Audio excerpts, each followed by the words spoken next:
The rain hammered against the barn door as Emma Hartley pressed her trembling hand against the weathered wood, trying to summon the courage to knock. 3 days without food, 5 nights sleeping under bridges and in abandoned sheds. The gold wedding band on her finger, the last thing her mother had given her before dying of fever, felt like it weighed 1,000 pounds. She'd have to sell it. There was no other choice.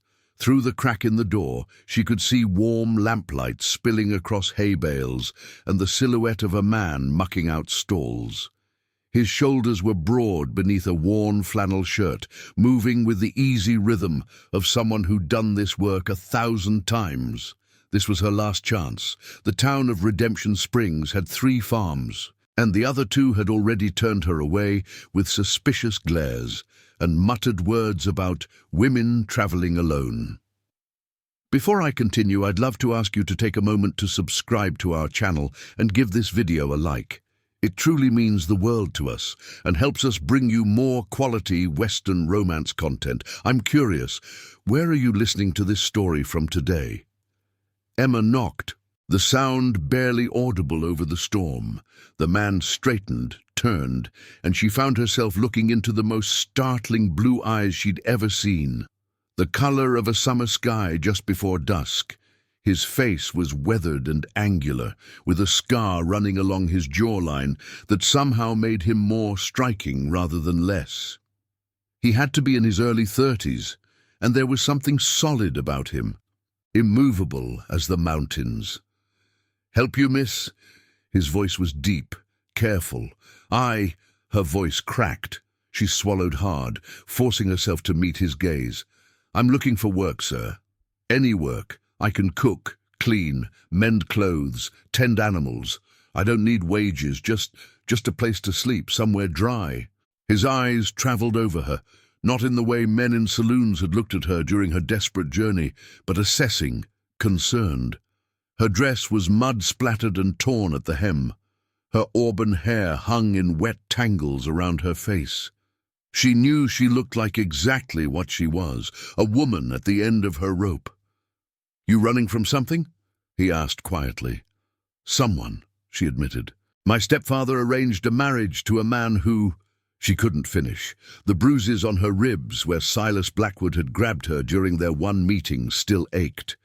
The farmer was quiet for a long moment, then stepped back, opening the barn door wider. "Come in out of the rain." Emma hesitated, every instinct screaming that accepting help from strange men led nowhere good. But the cold was seeping into her bones, and she was so tired of being afraid. She stepped inside. The barn smelled of hay and horses and honest work. The man gestured to a wooden bench near a small pot-bellied stove. "Sit, you're shaking."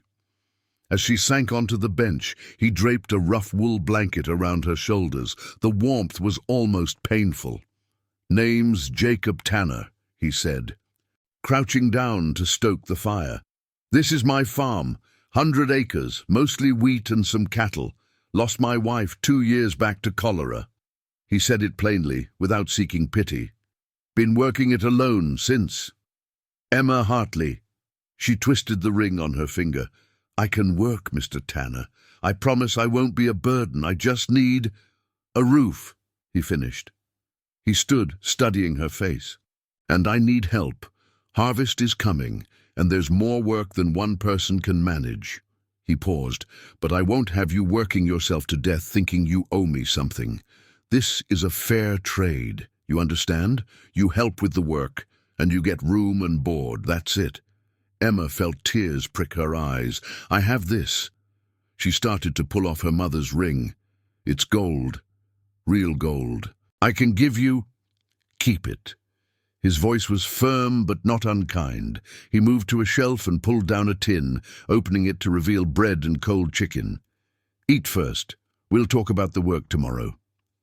As he handed her the food, their fingers brushed, and Emma felt something spark, not fear, but something else entirely. Something she thought had died during her engagement to Silas. "Why are you helping me?" she whispered. Jacob met her eyes. "Because someone should have helped you long before you got to this point. Because you look like you've been fighting a war all alone." He straightened. "And because this farm gets mighty quiet, your company is the only pay I'll accept." The words hung in the air between them, simple and profound. Emma looked at this stranger, this solid, quiet man who'd shown her more kindness in 10 minutes than she'd received in months, and felt something crack open in her chest. Not hope, not yet, but maybe the possibility of it. The first week passed in a blur of work. Jacob showed her the farm with patient thoroughness, the chicken coop that needed daily collection, the vegetable garden that required weeding, the butter churn in the cool cellar. The house itself was small but well built, 2 bedrooms upstairs, a main room with a stone fireplace, and a kitchen that looked out over the wheat fields. "You take the spare room," Jacob had said that first night, carrying her small bundle of belongings upstairs. "Door has a lock on the inside. Use it if it makes you feel safer." It had. Those first 3 nights Emma had locked the door and slept with a knife under her pillow. But each morning Jacob had breakfast ready, coffee and eggs, and each morning he treated her like a partner, not a servant. He never raised his voice, never looked at her with anything but respect. By the 4th morning she left the door unlocked. The rhythm of farm life was grueling, but somehow healing. Emma's hands, soft from a life of enforced idleness in her stepfather's house, developed calluses. Her arms grew stronger from hauling water and kneading bread. And slowly, the constant knot of fear in her stomach began to loosen. Jacob was a man of few words, but Emma learned to read the language of his silences. The way he'd set a cup of coffee beside her without comment when she was tired.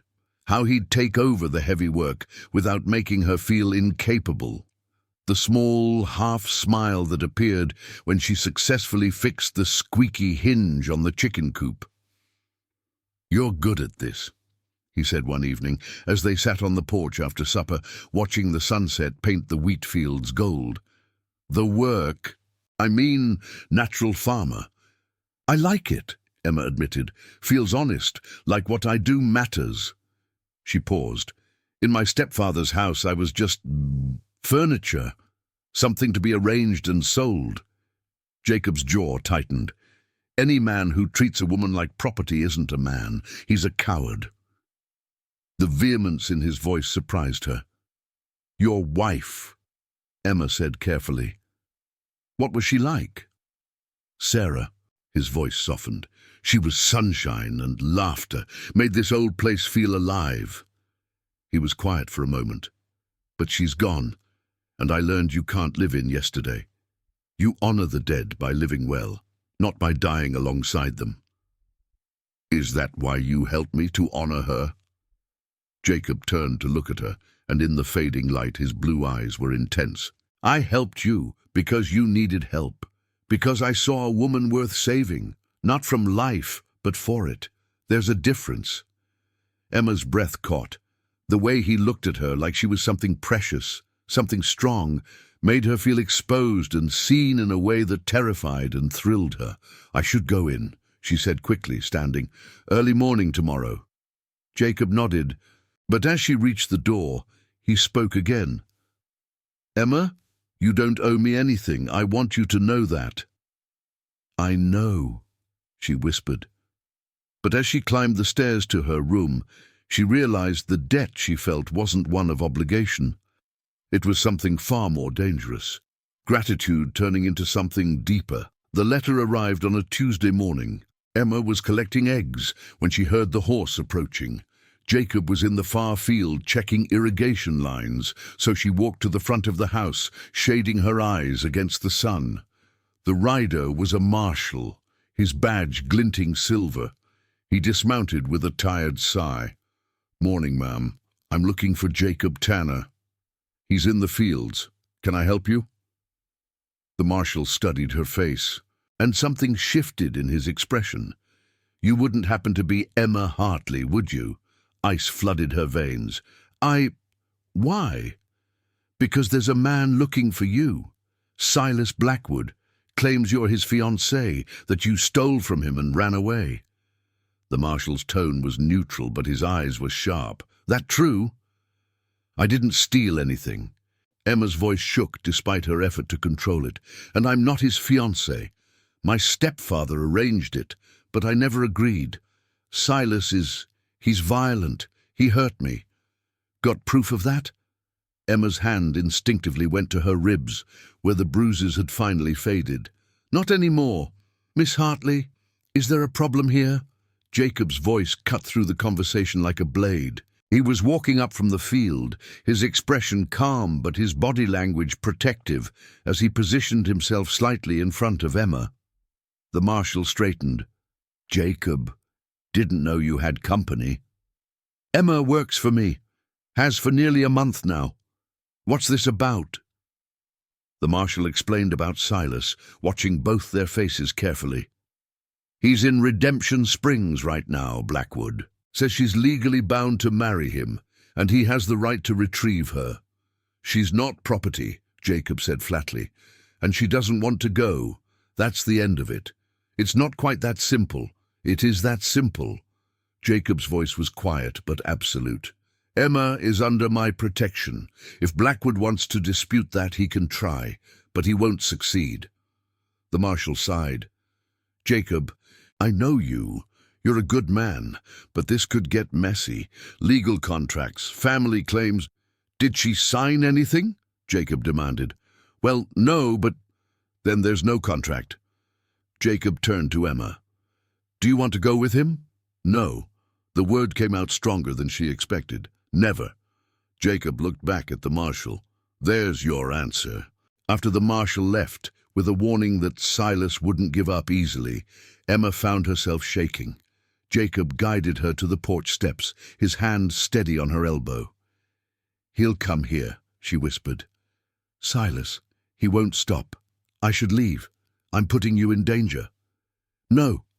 Jacob's voice was firm. He tilted her chin up with gentle fingers, forcing her to meet his eyes. You're not running anymore. We face this together. Why? The question burst out of her. Why would you risk yourself for me? Jacob was quiet for a long moment, his thumb brushing along her jawline. Because somewhere along the way, this stopped being about helping a stranger. You're not just a worker on my farm, Emma. He seemed to struggle for words. You're the first thing that's made me feel alive in 2 years. The first person who's made this house feel like home again. Jacob, I'm not asking you for anything, he said quickly. I'm just telling you the truth. Whatever you're feeling or not feeling, that's yours, but you should know where I stand. Emma's eyes filled with tears. I'm scared, not of you, but of feeling this. What if it's just gratitude? What if I'm confusing safety with something else? Then we go slow, Jacob said simply. We figure it out together. No rush, no pressure. But you don't face Blackwood alone. Understood? Emma nodded, and when Jacob pulled her into his arms, just holding her, nothing more, she let herself lean into his strength. Silas Blackwood arrived 2 days later. Emma was in the kitchen making bread when she heard the horses, 3 of them. She looked out the window and felt her blood turn to ice. Silas sat astride a black stallion, flanked by 2 rough-looking men. His face was handsome in a cruel way, with cold grey eyes and a mouth that never quite smiled. Jacob emerged from the barn, his rifle held loosely in one hand. Emma rushed outside. Tanner, Silas called out, not dismounting. I'm here for what's mine. Nothing of yours here, Jacob replied calmly. Silas's eyes found Emma on the porch. There you are, darling. Your stepfather's worried sick. Time to come home. This is my home, Emma said, her voice stronger than she felt. Silas's expression hardened. Your stepfather and I had an arrangement. You're promised to me, and I've paid good money. She's not cattle, Jacob interrupted, and she's made her choice clear. Who the hell are you? Silas demanded. Her protector? Her lover? He sneered. A man takes what's his, Tanner. I suggest you step aside. I suggest you leave my property." Jacob's voice remained level, but Emma saw his finger move closer to the rifle's trigger. Silas's men shifted in their saddles, hands moving toward their own weapons. Emma's heart hammered. This was going to turn bloody. "Wait." Emma stepped forward. "Silas, I'll talk to you. Alone." "Emma, no," Jacob started. "It's okay." She touched his arm briefly. "Just, be ready." She walked toward Silas, stopping several yards away. Up close, she could see the anger simmering beneath his controlled exterior. This was a man who didn't like being defied. "You've embarrassed me," Silas said quietly, "running away like a common thief, making me look weak." "I'm not going back," Emma said. "I'll write to my stepfather, release him from any obligation, but I won't marry you." "You don't have a choice." "I do, and I'm making it." Silas's hand shot out, grabbing her wrist. "You little—" The crack of a rifle split the air. Dirt exploded at Silas's horse's feet, making the animal rear. Silas released Emma, struggling to control his mount. Jacob had fired the warning shot. Now he levered another round into the chamber. Touch her again, and the next one doesn't hit dirt. Silas's face was purple with rage. "This isn't over. Tanner, I have lawyers. I have the law." "You have nothing," Jacob said. "Emma's an adult. She's not signed to you. You got no claim except your wounded pride." He stepped forward. "But if you want to make this about something other than law, I'm happy to oblige." The challenge hung in the air. Silas looked between Jacob and Emma, his eyes calculating. Finally, he yanked his horse around. "We'll see how brave you are when I come back with the sheriff and a legitimate claim." He and his men rode off in a cloud of dust. Emma's legs gave out. Jacob caught her before she hit the ground, scooping her up and carrying her into the house. He set her on the kitchen chair, kneeling in front of her. "You're safe," he said firmly. "I've got you." "He'll come back," Emma whispered. "With more men, with legal papers somehow. He won't stop." "Neither will I." Jacob took her hands. "Emma, look at me. I'll die before I let him take you." The intensity in his eyes made her breath catch. "Why? Why risk everything?" "Because—" Jacob seemed to struggle, then the words burst out. "Because I'm in love with you. I know it's fast. I know it's complicated, but it's true. Watching you heal, watching you grow strong, seeing you smile, it's been like watching spring come after the longest winter. I love you, Emma Hartley." Emma's tears spilled over. "I love you too. God help me, I do. But I'm terrified." "Then we'll be terrified together." Jacob cupped her face. "May I kiss you?" The question, the seeking of permission, broke something open in Emma. "Yes." His kiss was gentle, reverent, nothing like Silas's brutal attempts. When they broke apart, Jacob rested his forehead against hers. "We'll figure this out. I promise." The attack came that night. Emma woke to the smell of smoke. For a moment she was disoriented. Then she heard Jacob shouting her name. She burst from her room to find flames licking up the side of the barn. The horses! Jacob was already running outside. Emma grabbed a bucket and followed. The fire was spreading fast, too fast. This wasn't an accident.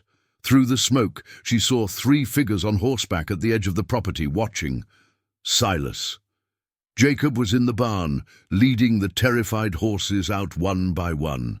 Emma threw water on the flames, but it was useless. The entire structure was going up. "Jacob, get out!" she screamed. He emerged, leading the last horse just as part of the roof collapsed. A burning beam fell, catching his shoulder. Jacob went down with a cry of pain. Something in Emma snapped. All the fear, all the running, it crystallized into fury. She grabbed Jacob's rifle from where he'd dropped it and marched toward the riders. "Enough!" she screamed. "Come face me, Silas! If you want me so badly, come get me." Silas dismounted, walking toward her with that cruel smile. "Brave now, are we? I'm done being afraid of you." Emma's hands were steady on the rifle. You think I'm property, something you paid for, but I'm a person. I have a choice, and I choose Jacob Tanner. Then you're a fool. Silas lunged for the rifle. Emma pulled the trigger. The shot went wide, intentionally. It grazed Silas's arm, making him stumble back with a shout of pain. Emma levered another round, this time aiming center mass. The next one doesn't miss, she said coldly. Leave, now, and if you ever come back, I won't hesitate. Silas stared at her, blood seeping through his sleeve, and for the first time Emma saw fear in his eyes. He backed toward his horse, his men helping him mount. You'll regret this, he spat. No, Emma said. I won't. They rode off. Emma's hands began to shake violently. The rifle fell to the ground as she ran to Jacob, who was sitting up, clutching his burned shoulder. That was the bravest, stupidest thing I've ever seen, he said through gritted teeth. I learned from the best. Emma helped him stand. Can you walk? Yeah, barn's a loss, though. We'll rebuild. Emma met his eyes. Together. Jacob pulled her close with his good arm. Together. The marshal returned the next day, this time with a federal judge. Turned out Silas had tried to file false documents claiming ownership over Emma. The judge, a stern woman named Margaret Hayes, took one look at the burned barn, Emma's determined face, and Jacob's injured shoulder, and made her ruling. Mr. Blackwood, you're fortunate I don't have you arrested for arson. Miss Hartley is under no legal obligation to you whatsoever. Any further harassment will result in serious consequences. She looked at Emma. Young lady, I suggest you make this official. Marry this farmer if he's willing, or I'll arrange legal emancipation from your stepfather's claim. Jacob, his shoulder bandaged by the town doctor, got down on one knee, right there in front of the marshal and judge. Emma Hartley, I'm not much. Just a farmer with a burned barn and more hope than sense, but I promise to honor you, protect you, and love you for every day I'm given. Will you marry me? Emma didn't hesitate. Yes. They were married a week later in the small church in Redemption Springs. Emma wore Sarah's wedding dress, which Jacob had offered with gentle hands, saying his first wife would have wanted it worn by someone who made him happy. The dress fit perfectly after Emma took in the seams. The ceremony was simple. Jacob's voice shook when he said his vows. Emma cried through hers, and when the preacher pronounced them husband and wife, Jacob kissed her like a promise kept. That night, in the bedroom they now shared, Jacob undressed Emma with careful hands, his eyes asking permission at every step. Go slow, she whispered. It hurts sometimes, the memories. I'll die before I hurt you, Jacob swore. We'll go at your pace, always. And he kept that promise, guiding her through tenderness and patience until the memories faded and there was only them, two broken people making each other whole. 5 years later, Emma stood in the rebuilt barn, watching their 3-year-old daughter chase chickens while their infant son slept in a sling against her chest. The farm had prospered. They'd expanded the acreage, added cattle, and became known throughout the territory for the quality of their wheat. But more than that, they'd built a life, a real life, founded on respect and love and the daily choice to honor each other. Jacob walked up behind her, wrapping his arms around her waist and resting his chin on her shoulder. What are you thinking about? That night in the storm, Emma said. When I knocked on your barn door, I thought I was just looking for shelter. I didn't know I was coming home. Jacob turned her to face him. Your company is the only pay I'll accept, he said softly, echoing the words that had changed both their lives. Then now, always. Emma kissed him, tasting sunshine and wheat and the future they'd built together. Always, she agreed. Their daughter ran up, demanding to be lifted. Jacob swung her onto his shoulders, while Emma adjusted the sleeping baby. They walked back to the house together, a family, a partnership, a testament to the truth that sometimes salvation comes in the form of a stranger who sees your worth when you've forgotten it yourself. The Tanner farm stood strong under the Colorado sky, and within its fences, two people who'd been lost had found exactly where they belonged. 2 months into their marriage, Emma discovered that love didn't erase all scars, it just made them easier to bear. She was in the root cellar, organizing preserves for winter, when the darkness suddenly pressed in too close. The walls seemed to shrink. Her breath came short and fast. Panic clawed at her throat. "Emma!" Jacob's voice came from the top of the stairs. "You all right down there?" She couldn't answer. Her hands were shaking so badly that she dropped a jar of tomatoes. It shattered on the earthen floor, red spreading like blood. Jacob was beside her in seconds. He didn't touch her. Somehow he knew not to, but his voice cut through the rising tide of terror. "Look at me, Emma. You're safe. You're in our cellar. Nothing bad is happening right now." I can't breathe." "Yes, you can. Match my breathing, in through your nose," he demonstrated. "Hold, out through your mouth." Emma focused on his face, on the steady blue of his eyes, and gradually her breathing slowed. When the panic finally receded, she felt exhausted and ashamed. "I'm sorry," she whispered. "I thought I was past this."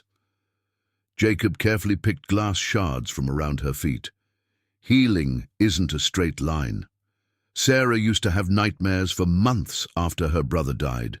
She'd wake up screaming, and I'd just hold her until the fear passed." He looked up at Emma. "Whatever you need, space, holding, talking, silence, I'm here." "I need to understand why it still happens," Emma said frustratingly. "Silas is gone. I'm safe. Why can't my body believe it?" "Because fear lives in places words can't reach." Jacob stood, offering his hand. "Come on, let's get you into the sunlight." They sat on the porch, Emma's hand clasped in Jacob's. After a while, she spoke. "My stepfather used to lock me in the cellar when I displeased him, sometimes for days. He said it would teach me obedience." Jacob's hand tightened on hers, his jaw working. "I wish I could go back and stop him." "You can't change the past." Emma turned to look at him. "But you're changing my present. Every day you show me what kindness looks like, what safety feels like." She paused. "I just hate that I still break sometimes." "You're not broken," Jacob said fiercely. "You're healing. There's a difference." That night, Jacob moved slowly, checking Emma's face for any sign of discomfort. When her breathing hitched, he stopped immediately. "Go slow," she whispered. "It hurts, not physically, but here." She touched her chest. "The memories try to take over."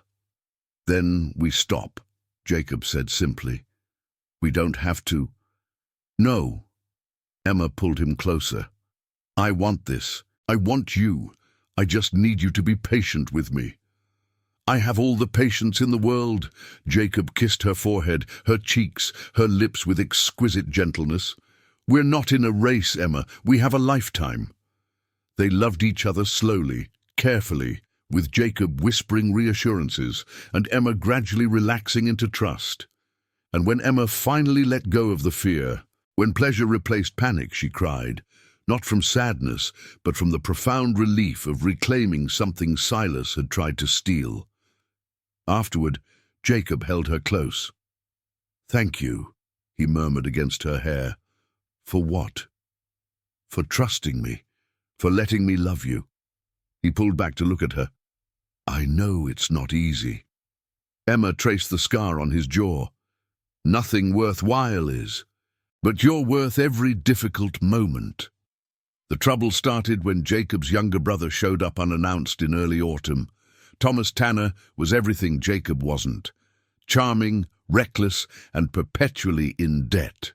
He rode up to the farm on a flashy paint horse, his grin wide and easy. "Jake!" He dismounted with a flourish. "Look at you, all domesticated. And this must be the wife I heard about. Emma, who was hanging laundry, felt immediately wary. Thomas's eyes swept over her with an appreciation that felt too familiar, too assessing. Jacob emerged from the barn, and Emma saw something she'd never seen before, wariness in her husband's posture. "Thomas, what brings you here? Can't a brother visit?" Thomas clapped Jacob on the shoulder. "I heard you got married, wanted to meet the woman who tamed the great Jacob Tanner." "I'm Emma," she offered her hand politely. "It's nice to meet Jacob's family." Thomas took her hand and kissed it, his lips lingering too long. "The pleasure is entirely mine, sister." Jacob physically stepped between them. "How long are you staying?" "Just a few days. I'm heading to California. Figured I'd stop through." Thomas's smile never wavered, but Emma saw calculation in his eyes. "Unless you're too busy for family." Jacob couldn't refuse without seeming cruel. "You can stay in the barn loft." That night, over dinner, Thomas regaled them with stories of his adventures, card games in St. Louis, a brief stint as a railroad guard, a woman in Kansas City who'd sworn eternal love before he'd moved on. Emma noticed Jacob's increasing silence, the tension in his shoulders. "Remember that time we were kids?" Thomas said, pouring himself another whiskey.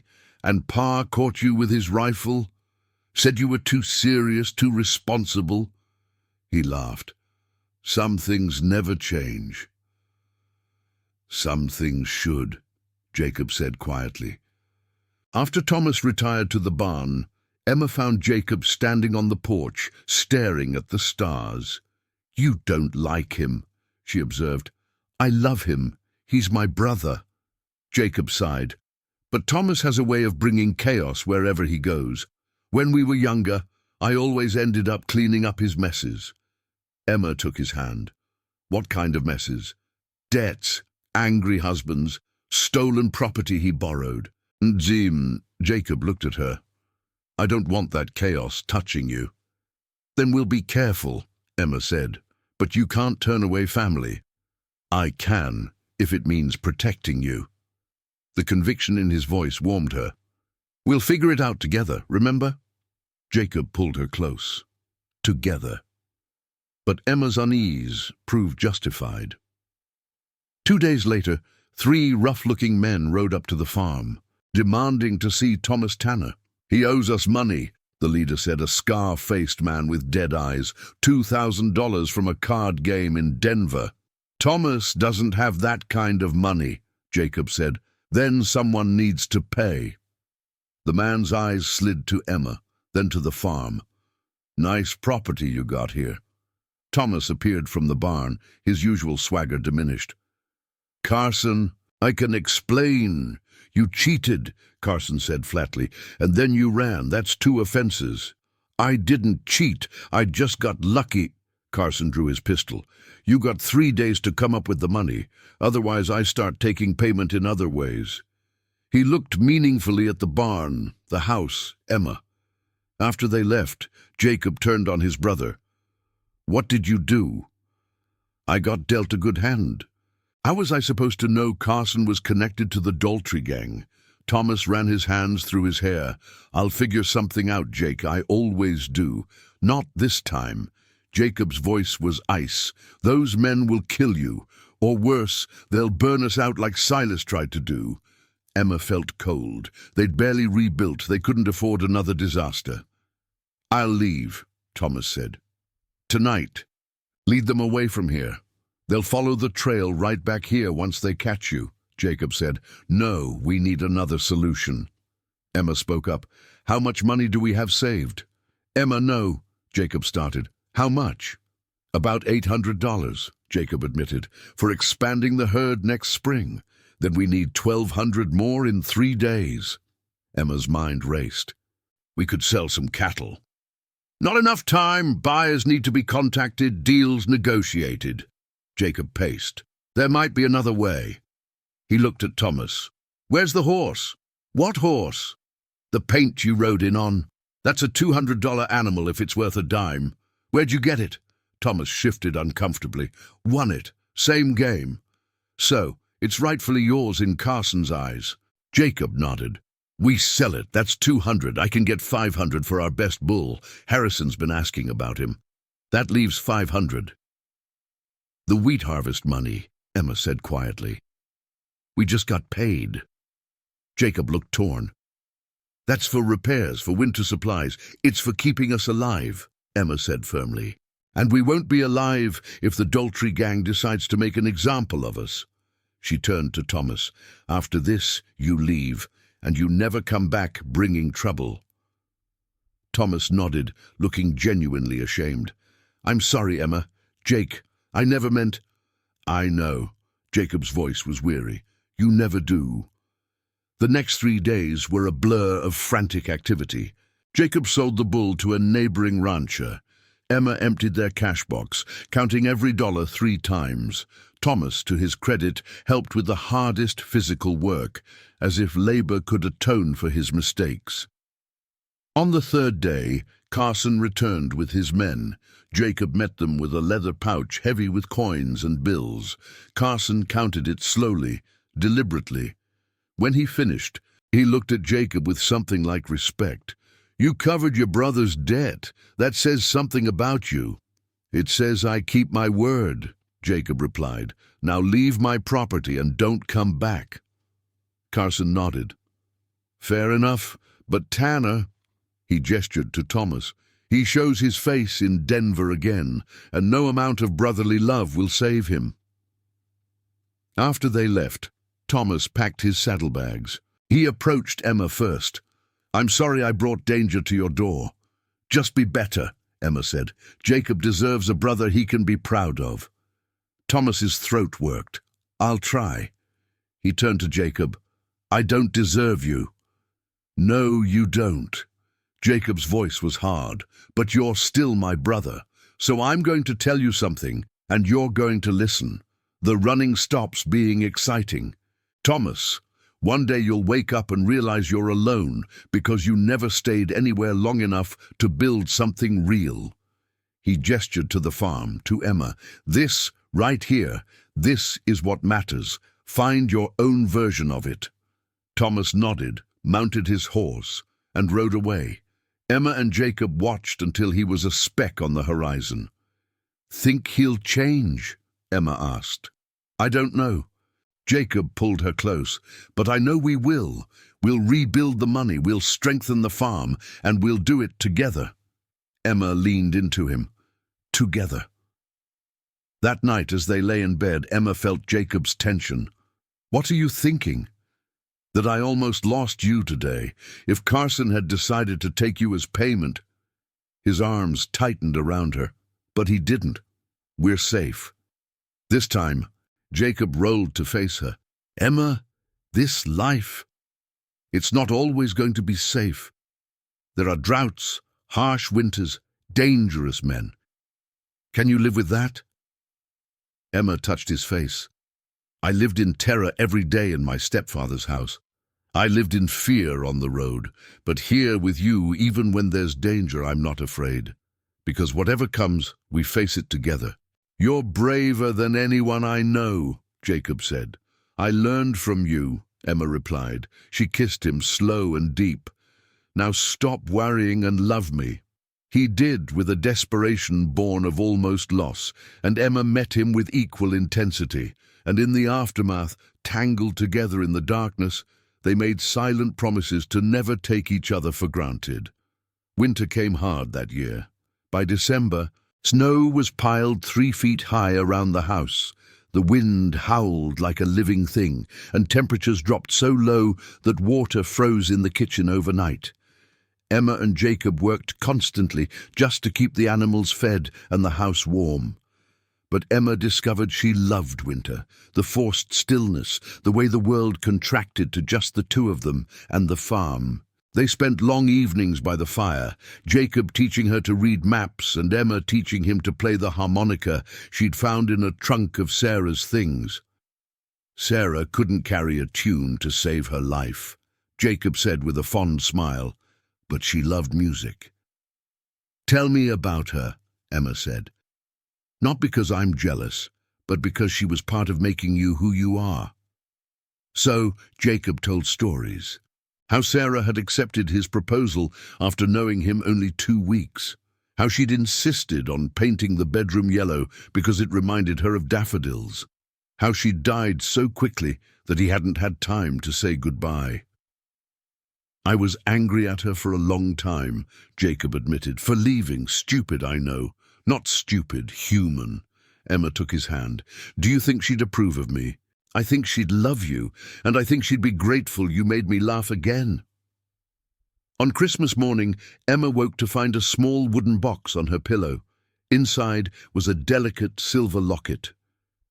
Jacob, she breathed, this is too much. Open it. Inside was a tiny photograph, Jacob and Emma on their wedding day, looking at each other like the rest of the world had ceased to exist. When did you... Had it made last time I went to town.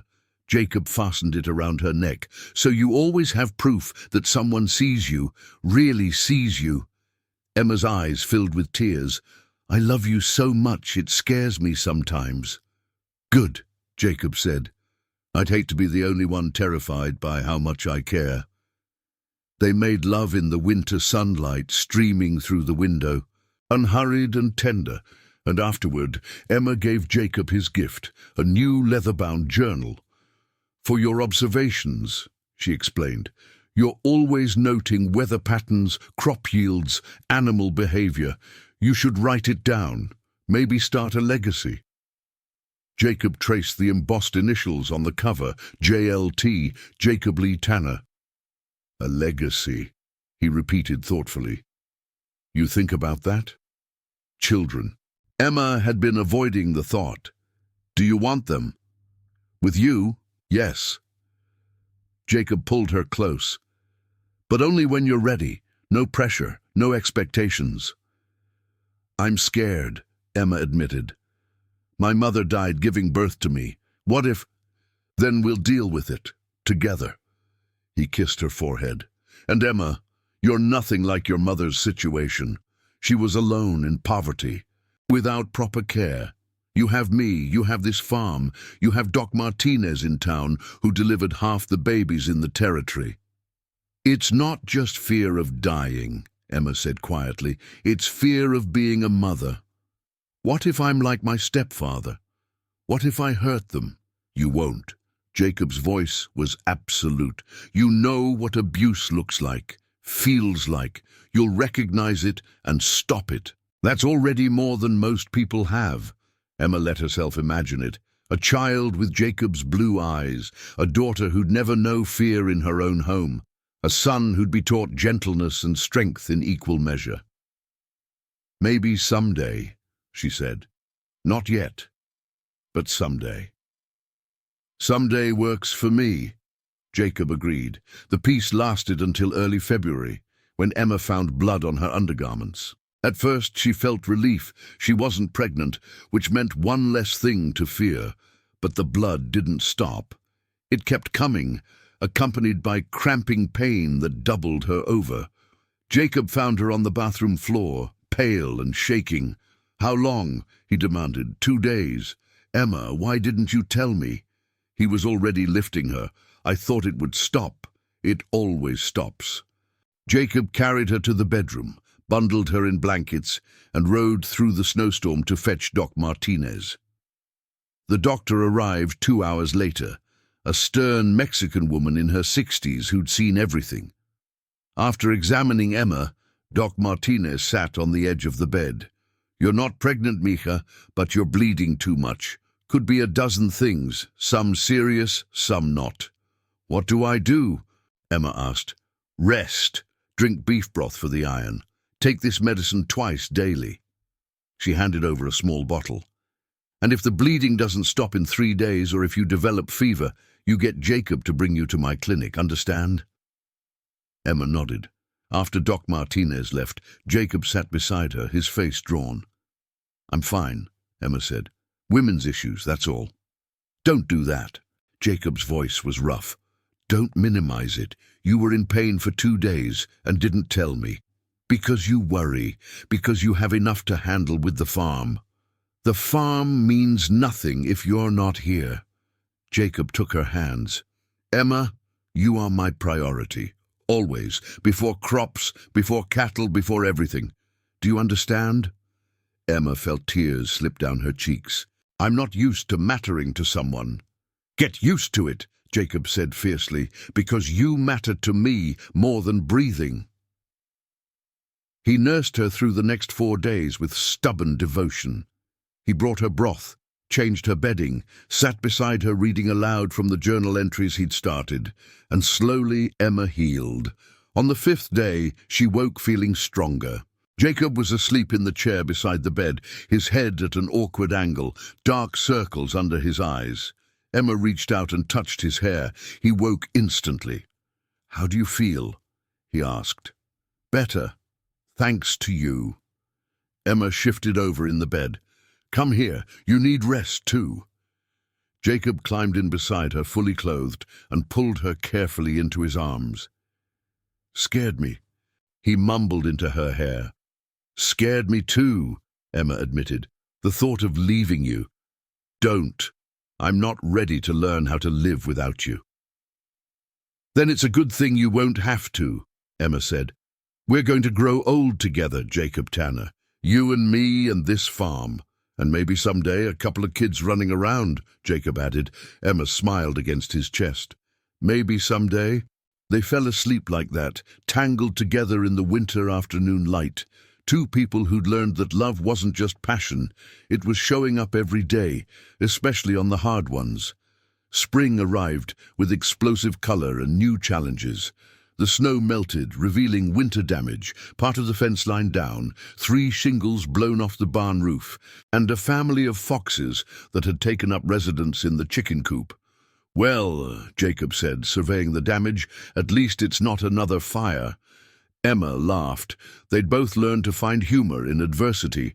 They worked from dawn to dusk, repairing and rebuilding. Emma's hands were calloused now, her arms strong from labor.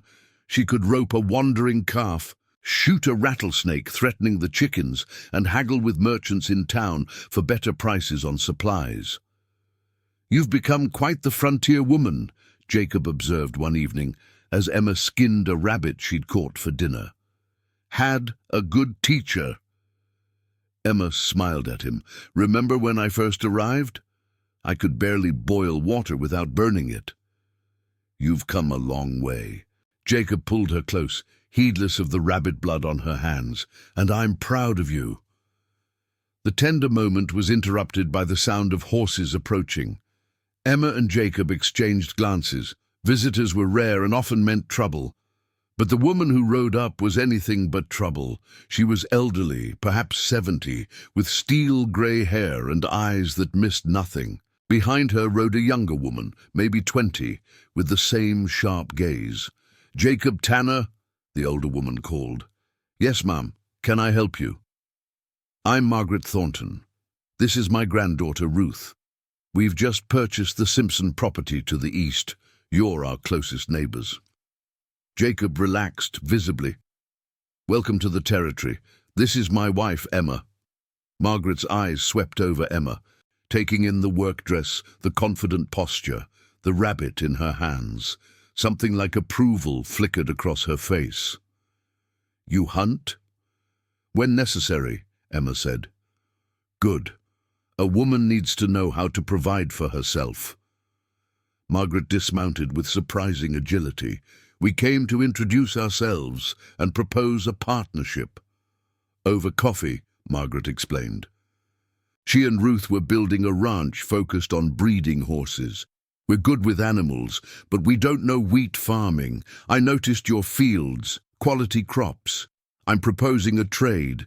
We'll help with your fence repair and provide you with a breeding pair of our best horses. In exchange, you teach us about crops, and we share water rights from our well during dry seasons. Jacob looked at Emma.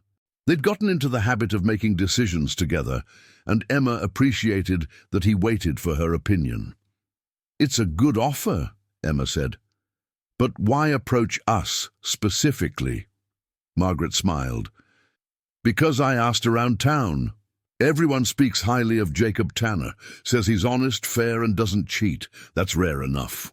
And when I heard he'd married a woman who'd stood up to Silas Blackwood with a rifle, I figured you both had the kind of backbone we want in neighbors. Emma felt warmth spread through her chest. Then we accept. The partnership proved invaluable. Margaret and Ruth were whirlwinds of competence, mending the fence line in half the time it would have taken Jacob alone. In return, Jacob taught them about soil testing, crop rotation, and irrigation.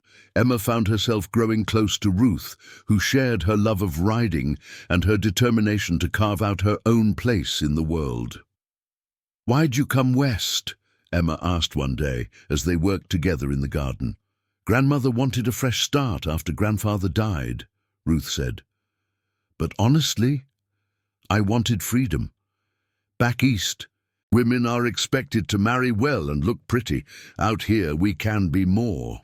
"We can," Emma agreed, "though it's not always easy." "Nothing worth having is," Ruth said. She paused. "Can I ask you something? About Jacob?" Emma's guard went up slightly. "What about him?" "It's just he looks at you like you hung the moon, and you look at him the same way." Ruth's voice was wistful. "How'd you know he was the one?" Emma thought about it. "He saw me when I was at my lowest and didn't try to fix me or save me. He just offered partnership, and every day since, he's chosen me. Not because he has to, but because he wants to." She looked at Ruth. "Why do you ask?" Ruth blushed. "There's a man in town, Daniel Walker, runs the general store. He's been kind to me, and I wonder if it's just friendliness or something more." "Does your heart speed up when you see him?" Emma asked. "Yes." "Do you want to know everything about him?" "Yes." "Do you trust him?" Ruth paused. "I think I could." "Then it might be worth exploring," Emma said. "But Ruth, don't settle, ever. You deserve someone who sees your strength and celebrates it, not someone who wants to diminish it. Like Jacob does for you? Exactly like that." That night, as Emma told Jacob about the conversation, he smiled. "You giving relationship advice now? Is that so strange?" "No." He pulled her onto his lap. "It's just, a year ago you were terrified of men. Now you're helping other women navigate romance. It shows how far you've come." Emma traced the scar on his jaw, her favorite feature because it made him look both vulnerable and strong. "I came far because you gave me space to heal and hands to hold when I needed support." "We healed each other," Jacob corrected. "I was stuck in grief before you arrived. You gave me a reason to look forward instead of back." They made love slowly that night, with the windows open to let in the spring breeze, and afterward, as Emma drifted off to sleep, she heard Jacob whisper, "Thank you for choosing me." "Always," Emma murmured back. "Always you." By summer, the farm was thriving. The wheat grew tall and golden. The horses Margaret had given them, a mare named Copper and a stallion named Thunder, were settling in beautifully. Emma had started a vegetable garden that produced more than they could eat, so she began selling excess at the town market. It was at the market that Emma met Lily Chen, a Chinese immigrant who ran a boarding house. Lily was tiny, fierce, and utterly unafraid of the men who occasionally made racist remarks. "They talk big," Lily said in her accented English, "but they still pay rent." Emma liked her immediately. They began trading goods, Emma's vegetables for Lily's preserved duck eggs and medicinal teas. The friendship deepened when Emma defended Lily against a drunk cowboy who tried to knock over her market stall. "You don't touch her or her property," Emma said coldly, her hand resting on the knife at her belt. The cowboy backed off, muttering. Lily looked at Emma with new respect. "You are a fierce woman. I like fierce women." From then on, they met weekly for tea. Lily taught Emma about Chinese medicine and told stories about her homeland. Emma taught Lily more English and shared her own story. "You survived much," Lily observed one day. "Like bamboo, bend but not break." "I had help," Emma said, thinking of Jacob. Good husband is rare treasure, Lily agreed. You protect him, he protect you. This is balance. But Emma's growing independence in town created unexpected friction. Jacob had always been proud of her strength, but when she came home one evening and announced she'd negotiated a deal to supply vegetables to the boarding house, she saw something flash across his face. "What?" she asked. "Nothing, that's great." "Jacob," he sighed. "It's stupid. Tell me anyway. I guess I'm feeling unnecessary. You're so capable now, you don't need me for anything." Emma was stunned. "You think I don't need you? I think you could run this farm without me if you had to." Emma set down the basket she was carrying and walked to him. "Jacob Tanner, you listen to me. Yes, I can shoot, ride, negotiate, and run a household. You taught me those things. But need isn't about capability, it's about choice." She took his hands. "I choose you every day. I choose to build this life with you, not because I can't survive alone, but because I don't want to. You make everything better. You make me better." Jacob's throat worked.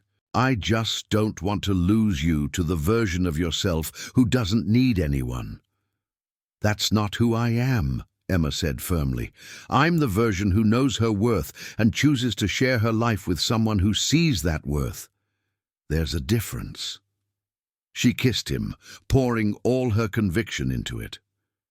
When they broke apart, Jacob rested his forehead against hers. "I'm sorry. I'm being an idiot." "You're being human," Emma corrected. "But hear me clearly. You are not my savior. You're my partner. And partnership means we're both strong, both capable, both necessary." "Together," Jacob said. "Together," Emma confirmed. They worked through the moment, but it opened a conversation about their roles, expectations, and fears. They learned to check in with each other regularly, to voice concerns before they festered. "Marriage is work," Emma observed one night. "Best work I've ever done," Jacob replied. And Emma, curled against his chest, had to agree. "Thank you so much for listening to this story. I'd love to know where you're enjoying this tale from. Are you listening at home, during your commute, or perhaps while working? Please subscribe to the From Wild West channel and share your thoughts in the comments below. What did you think of Emma and Jacob's journey? Your feedback means the world to us.